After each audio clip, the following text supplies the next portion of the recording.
L'émission L'Entretien vous est présentée grâce à notre sponsor Amana Assurance.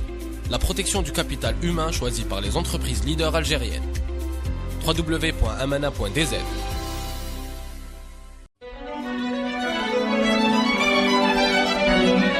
Pour bien s'entendre, il faut bien s'écouter. Rendez-vous sur M, la petite radio du Grand Maghreb.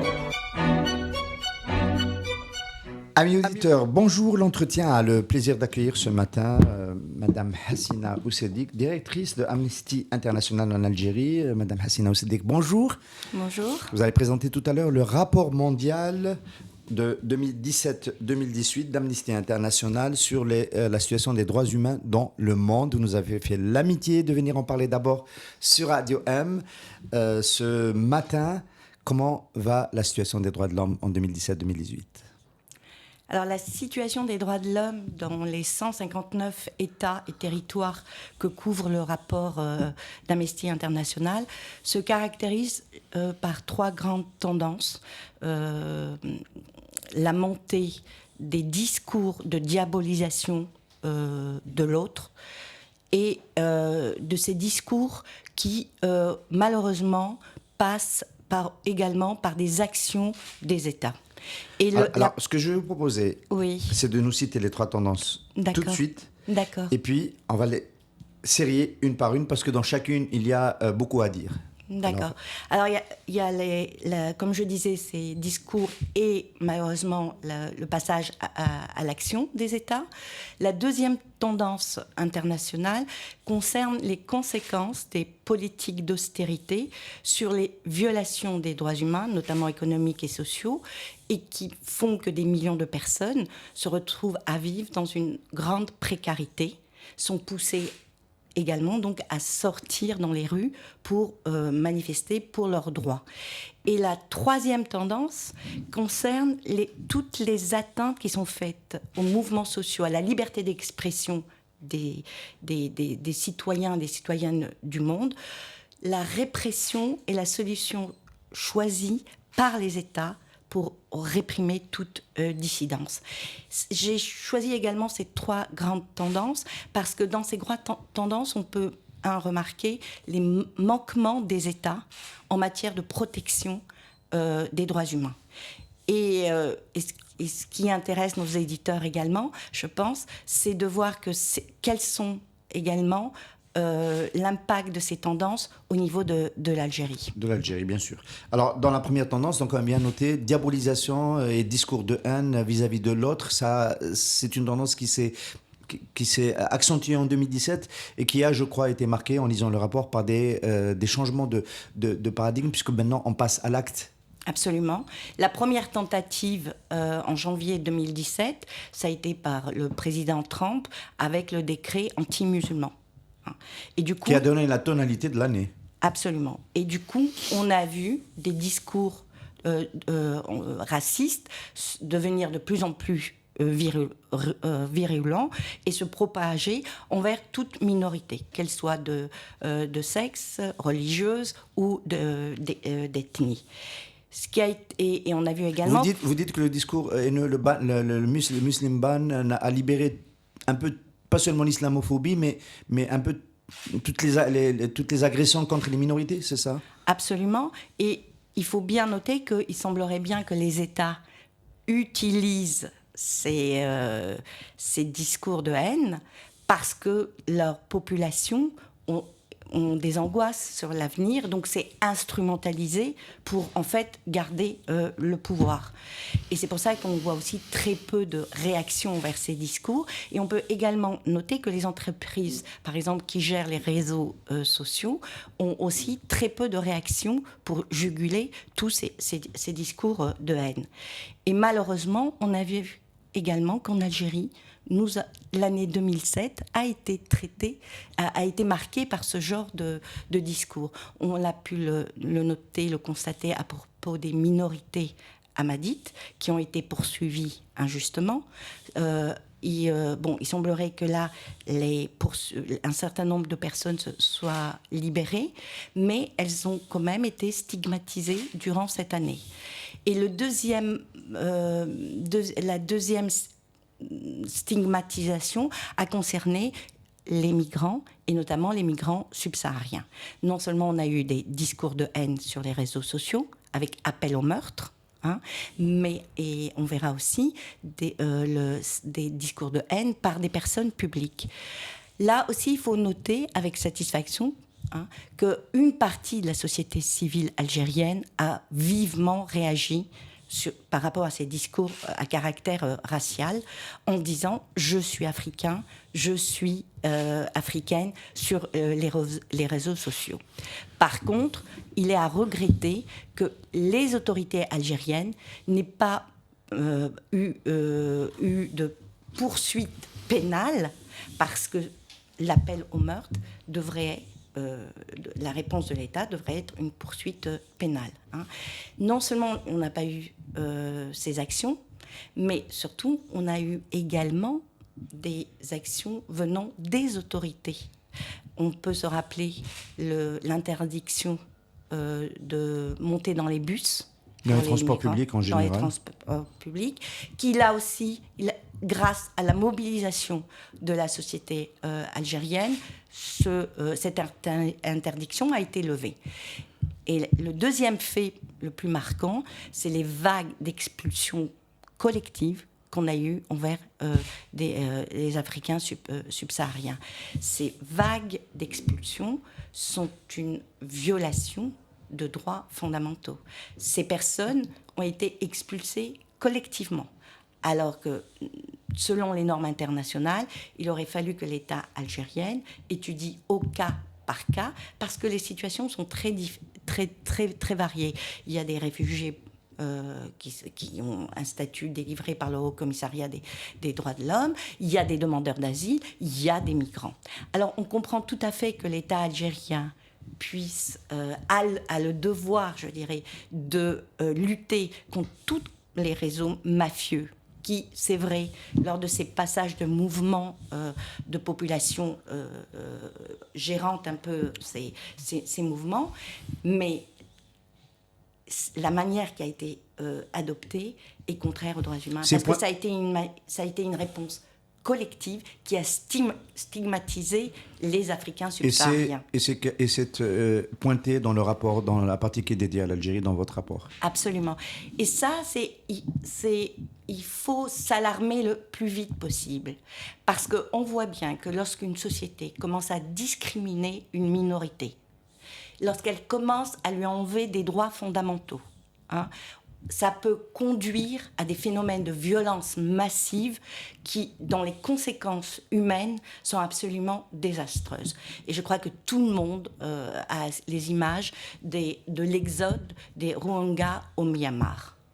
Ça a été le résultat de stigmatisation envers une minorité religieuse. Et là aussi, on peut remarquer qu'au niveau de la communauté internationale, aucune réaction efficace contre cette campagne de nettoyage ethnique. Ce crime contre l'humanité est resté impuni. C'est d'ailleurs ce qui vient en premier dans l'avant-propos du rapport d'Amnesty International pour 2017-2018. Absolument. On a eu un exode de plus de 650 000 Rohingyas qui sont partis au Bangladesh, donc dans un pays pauvre qui les accueille. Donc là, on voit bien que les crimes de guerre et les crimes contre l'humanité restent impunis. On peut voir comme des conflits de plus longue durée en Syrie. On peut voir qu'est-ce qui s'est passé au Yémen, la coalition menée par l'Arabie saoudite, où réellement la population civile a été prise en otage et des millions de personnes ont été au bord de la famine. Aucune réaction effective internationale. Et 2017 a été l'année, le triste anniversaire des 50 ans d'occupation militaire d'Israël sur la Palestine. Donc cette année-là, on a vu que les colonies continuaient à s'implanter. Et elles s'implantent pourquoi ? Parce que ce crime est resté impuni pendant des années. Et de plus, on a bien vu encore avec la déclaration du président américain. C'est une décision de transférer l'ambassade. Oui. Oui, voilà. Donc là, et cette déclaration, qu'est-ce qu'elle a fait ? Elle a encore abouti à plus de violence. Donc, il est important de voir que c'est important de réagir le plus rapidement Alors, possible. pour finir avec cette première grande tendance que vous avez bien voulu noter, relever dans le rapport d'Amnesty International, vous diriez quoi qu'est-ce qui peut se passer pour contrecarrer ces discours de diabolisation et de haine dont on voit bien que ça finit par produire des mouvements de nettoyage ethnique, des mouvements extrêmement préoccupants de stigmatisation qui produisent des passages à l'acte. Qu'est-ce qu'Amnesty International peut recommander aux États et aux acteurs sociaux pour contenir cette évolution-là? La première chose à faire, toute incitation à un meurtre tombe sur le coup de la sanction pénale. Donc, c'est appliquer la loi pénale. Deuxièmement, il y a à mener des campagnes de sensibilisation aussi. Et si on prend l'exemple en Algérie, il est grand temps d'avoir un statut concernant les réfugiés. D'ailleurs, il semblerait qu'il y ait un projet concernant l'asile qui soit en cours d'élaboration par le ministère des Affaires étrangères. Il est grand temps que l'Algérie ait enfin une loi nationale concernant le statut des réfugiés. Il est grand temps également que la situation des migrants également soit clarifiée. Ce qui se passe actuellement, on considère toute immigration irrégulière parce que clandestine, alors qu'on devrait considérer ces personnes, selon les normes internationales, sans document.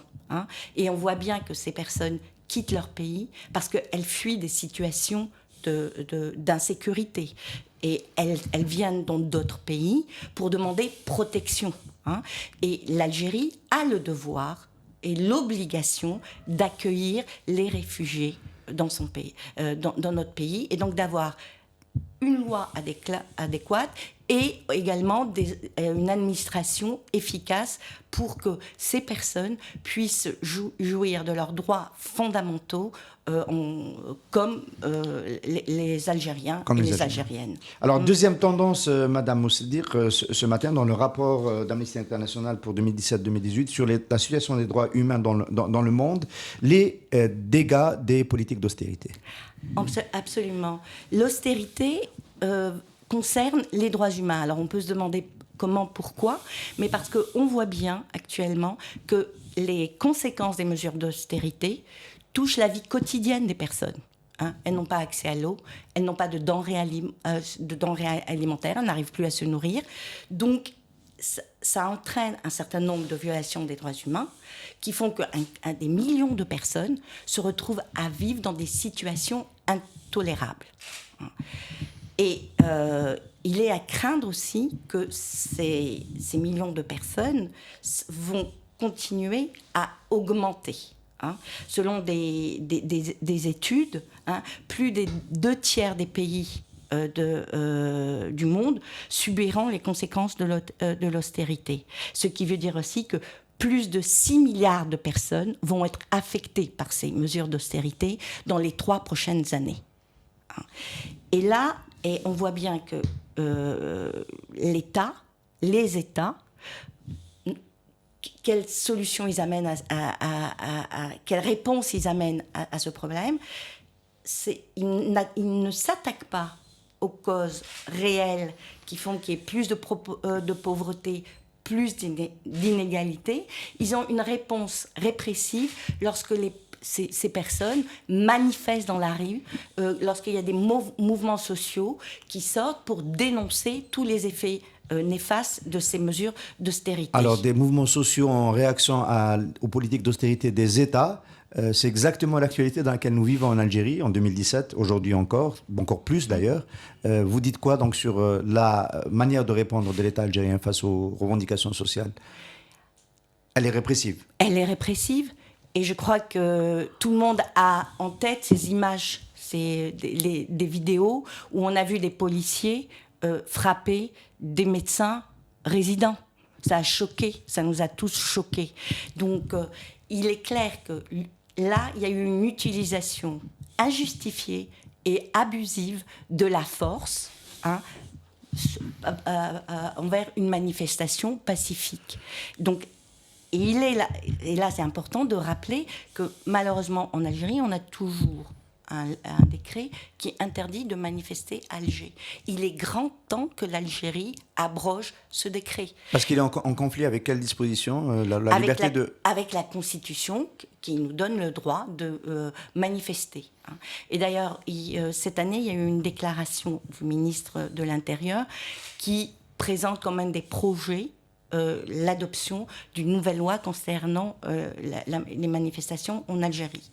D'ailleurs, dans ce cadre, on peut également noter que l'Algérie doit absolument changer un certain nombre de lois, puisque en mai 2017, lors de l'examen périodique universel de l'Algérie, qui est une procédure des Nations Unies où où des États présentent leur bilan sur les droits humains, l'Algérie a pris un certain nombre d'engagements pour faire évoluer les droits humains et renforcer l'état de droit. Et la liberté de manifester était un des engagements par rapport aux libertés fondamentales. Ce qui me fait peut-être passer à la troisième tendance, si vous permettez, transition.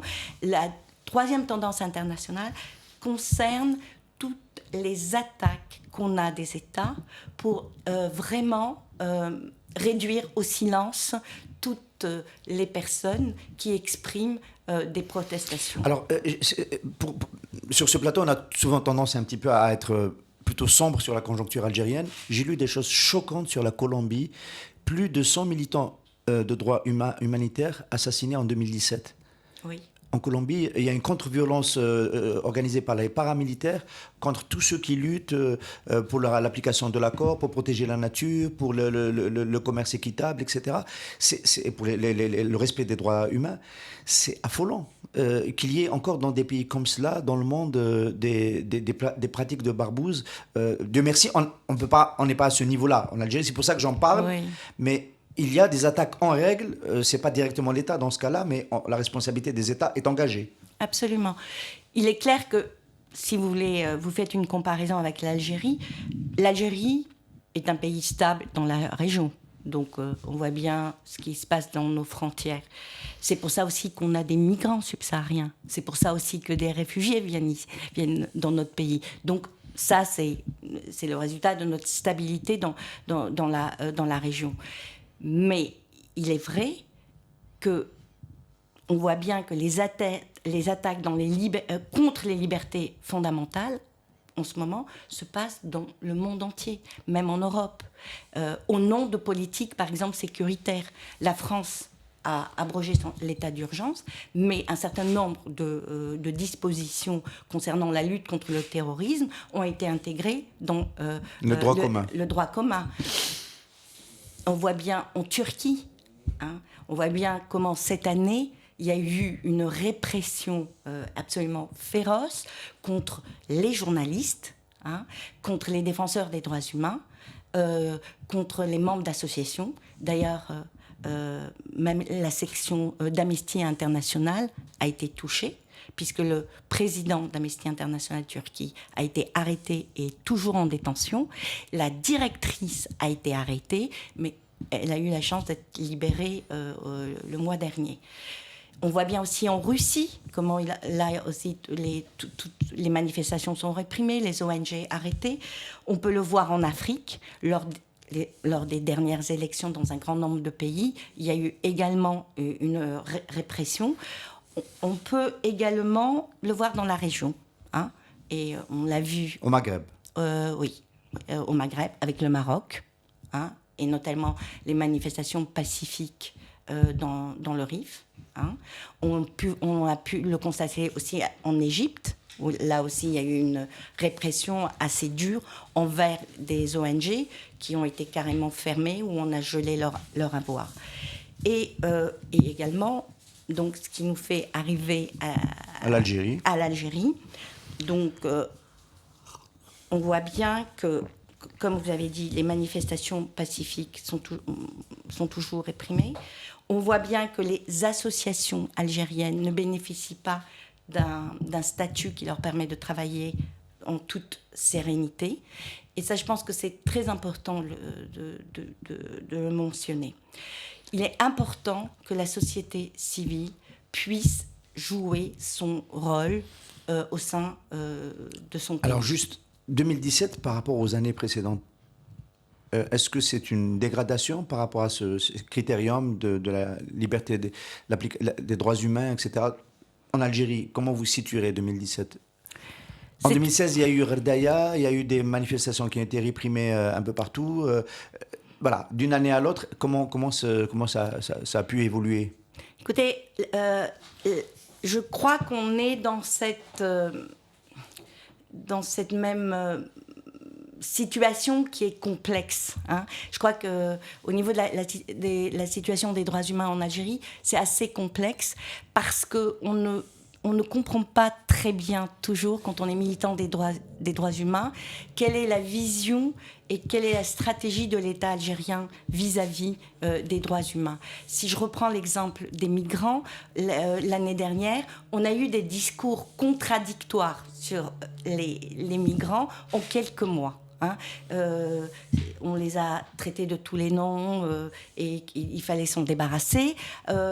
Après, c'était devenu nos invités, donc il fallait régulariser les cartes de séjour. Et de nouveau, on a eu des expulsions. Donc, c'est difficile à suivre et à comprendre. Et c'est difficile, je pense, d'avoir des lignes rouges. Dans un certain nombre de pays, les lignes rouges sont clairement établies. Et après... Les lignes rouges, c'est, on va dire, le seuil d'atteinte aux libertés qu'on ne dépasse pas. Voilà. L'État l'affiche clairement. Et après, à nous, en tant qu'organisation ou en tant qu'individu, de décider ou pas de respecter. Mais on sait. En Algérie, ce n'est pas toujours clair. Alors, dans le cadre du métier qui nous concerne, nous, oui, professionnels des médias, nous avons perdu un collègue en grève de la faim en détention, Mohamed Tamalt, en 2016, en décembre 2016, le 11. Donc, de ce point de vue-là, c'était une année noire. En 2017, on a des collègues qui sont détenus, notamment Saïd Chitoul, qui est toujours détenu aujourd'hui. Vous diriez quoi par rapport à cette question-là des détentions de communicants et d'hommes de médias ? Écoutez, c'est intolérable. Et c'est intolérable d'autant plus que 2018, ça va être le 20e anniversaire de la Déclaration des défenseurs des droits humains. Hein. Et le 70e de la Déclaration universelle des droits de l'homme. Absolument. Mais la Déclaration des défenseurs des droits humains stipule très clairement que l'État doit protéger et même faciliter le travail des défenseurs des droits humains. Et en plus, même toute personne a le droit à donner son opinion et donc à participer à l'édification des questions nationales. On va être à ce 20e anniversaire, hein, et malheureusement, on voit qu'on est en pleine régression. Comme je vous le disais, et on peut donner des exemples sur toute la planète. Hein. Donc, il est vital, hein, qu'on puisse respecter le travail des journalistes, qu'on puisse respecter le travail des associations. Et c'est dans l'intérêt des États. Et si je prends l'État algérien, c'est dans l'intérêt de l'État algérien. Nous avons une crise pétrolière, nous avons une crise de mesures d'austérité. Les associations ont une expertise sur un certain nombre de préoccupations des citoyens. L'accès à la santé, les problèmes de violence contre les femmes, les enfants. Donc l'État a une ressource précieuse. Hein, et il faut qu'elle l'utilise au maximum. On peut jouer un rôle de médian également. Et là, je tiens vraiment à profiter de cette occasion pour dire que le ministre de l'Intérieur, en février, lors d'une déclaration auprès de l'APN, a parlé de la nouvelle loi sur les associations qui devrait être prochainement adoptée, qui, semble-t-il, d'après cette déclaration, serait conforme aux normes internationales. Et donc, c'est vraiment un appel urgent qu'on peut lancer pour que cette loi soit adoptée dans les meilleurs délais. Et puisque peut-être on va arriver à la fin, moi je dirais que c'est important que les Algériens et les Algériennes puissent participer à le bien-être et aux politiques publiques en Algérie. C'est la meilleure garantie pour défendre et promouvoir les droits humains. Oui. Alors, dans votre rapport, tous les ans, il y a une sorte de petit critérium qui permet d'évaluer un petit peu la tenue de l'État algérien vis-à-vis des droits de l'homme, c'est la poursuite de l'application du moratoire sur les peines capitales. Le rapport rappelle qu'il y a eu encore des condamnations à mort en Algérie en 2017, mais qu'il n'y a eu aucune exécution. C'est un équilibre précaire. Il y a eu des appels à ce qu'on rétablisse les exécutions. Ahmed Ouehi, encore une fois, il s'agissait de lui déjà pour les discours discriminants vis-à-vis des migrants. On ne l'avait pas dit, je le dis. Avait dit que dans les cas des assassinats d'enfants, il fallait appliquer la peine capitale. Elle n'est pas appliquée depuis 1993. Est-ce que vous espérez transformer cela en abolition de la peine capitale, tout simplement? C'est la demande d'Amnesty International. Et là, je dois dire que l'Algérie démontre une certaine maturité sur cette question. Parce que généralement, dans des moments de crise, on rétablit la peine de mort. Les 10 années de guerre civile, il n'y a pas eu de rétablissement de la peine de mort. Ça, c'est vraiment un signe fort, peut-être, de la maturité de la société. Enfin, si vous permettez, je me permets un commentaire. Dans les années 90, on n'a pas exécuté formellement parce qu'on exécutait de manière sommaire. Il y a eu 12 000 disparus. Et donc, on peut comprendre que c'est plutôt les 12 000 disparus qui ont provoqué le moratoire. Mais tant mieux qu'ils soient là aujourd'hui. Absolument. Mais on aurait pu très bien rétablir la peine de mort. C'est ce qui s'est passé récemment dans un tas de pays au nom de la lutte anti-terrorisme. Et donc, vous êtes satisfait que ça ne soit pas fait en Algérie? Bien sûr. Et l'Algérie est engagée au niveau international par rapport à cela? L'Algérie joue un rôle moteur dans la résolution sur le moratoire. Donc, et c'est là, je pense aussi, l'ambiguïté de l'État algérien qui le défend au niveau international, mais qui ne franchit pas juste le dernier pas pour le rendre irréversible. Donc, mais ça aussi, on voit bien que dans les autres États du Maghreb, au niveau juridique, on n'est pas aussi avancé que l'Algérie. Et par contre, il n'y a pas de mouvement de société pour demander plus fortement l'abolition de la peine de mort. Et il faudrait vraiment qu'il y ait des pressions de la société pour que l'Algérie soit le premier État de la région à abolir la peine de mort. Madame Oussedir, le président Erdogan sera ici le 26 février pour réinaugurer la mosquée de Ketchaoua. Il y a eu des fonds turcs qui ont contribué à sa réhabilitation. Je ne vous pose pas la question s'il y a Amnesty International qui fait un piquet pour protester contre ce que a fait le président turc Amnesty International en Turquie, mais je vous pose quand même la question, est-ce que vous vous sentez en sécurité dans l'État algérien, dans votre activité? Oui, je me sens en sécurité et je crois que je n'ai pas subi de pression, Amnesty n'a pas subi de pression, mais il est vrai que, par exemple, sur la mise en disponibilité, sur la mise en conformité de l'agrément d'Amnesty, on n'a pas eu le dernier document. Donc, nous sommes tolérés. Les contacts avec les autorités sont assez difficiles, mais je crois que le problème, c'est que les autorités algériennes ont un passif avec Amnesty, qui concerne justement les 10 ans de guerre civile et nos positions vis-à-vis de cette période. Et peut-être l'Algérie est très frileuse de son image, et le fait que nous sommes dans notre rôle de dénonciation des droits humains, donc elle n'apprécie pas tout le temps nos déclarations. Et là, puisque l'occasion m'est donnée, oui, notre rôle est de dénoncer les droits humains, mais notre rôle... Les atteintes, mais notre rôle est également de coopérer avec les autorités sur la promotion des droits humains, sur le développement des droits humains en Algérie. Et là, nous sommes tout à fait prêts, nous, à jouer notre rôle. Espérons que votre appel et votre message soient entendus. Merci beaucoup, Hassina. Merci à vous de nous avoir donné cette primeur de commentaires sur le nouveau rapport d'Amnesty International 2017-2018 sur la situation des droits humains dans le monde. Merci beaucoup d'avoir été avec nous ce matin. Merci à vous. L'émission L'Entretien vous est présentée grâce à notre sponsor Amana Assurance. La protection du capital humain choisie par les entreprises leaders algériennes. www.amana.dz.